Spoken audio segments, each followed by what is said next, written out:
let's start with the basics. What is logic? Logic, as we are considering it here, logic is the study of methods for evaluating whether the premises of an argument provide good support for their conclusion. Now, this definition, I believe, is drawn directly and is probably even a quotation from The Power of Logic. Lehman, Wasserman, Howard Snyder, and Howard Snyder. Logic is the study of strategies for determining whether the premises of an argument are good support for their conclusion.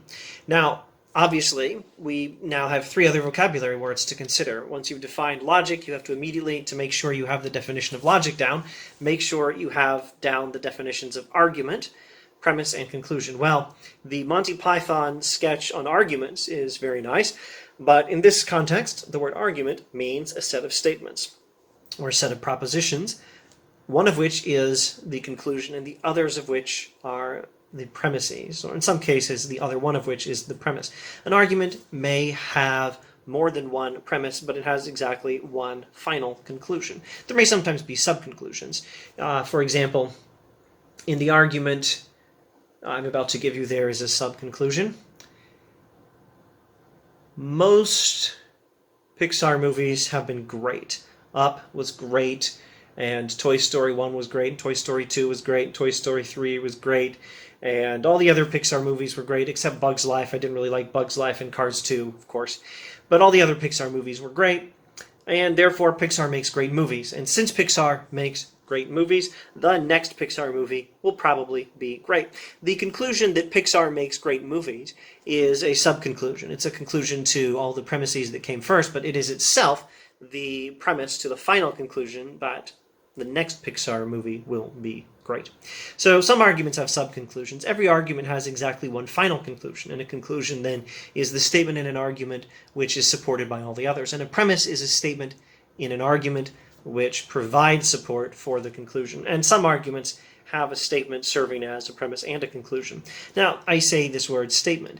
I will probably use the word statement, or sometimes I use the word proposition in this playlist. What is this word? This is another vocabulary word. A statement is an assertion that something is the case. That definition is probably drawn from The Power of Logic, Lehman, Wasserman, and the Howard Snyders.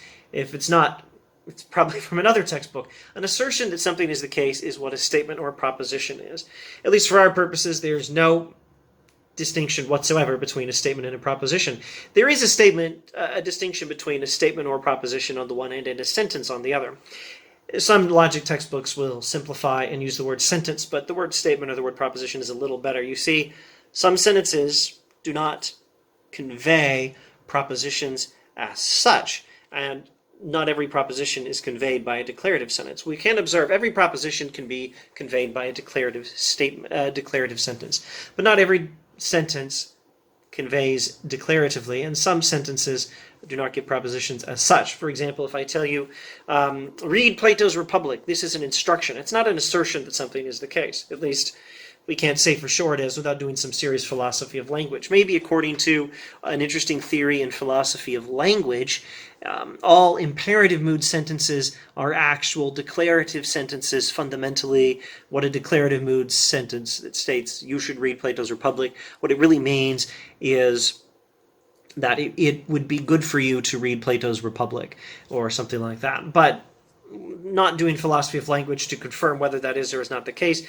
we can't say for sure that imperative mood sentences are conveying propositions. And questions, is this sentence I'm giving you right now conveying a proposition? No, because it was a question. Questions don't seem to convey propositions. So the word sentence doesn't quite capture what we're getting at, but declarative sentence is a term that comes pretty close.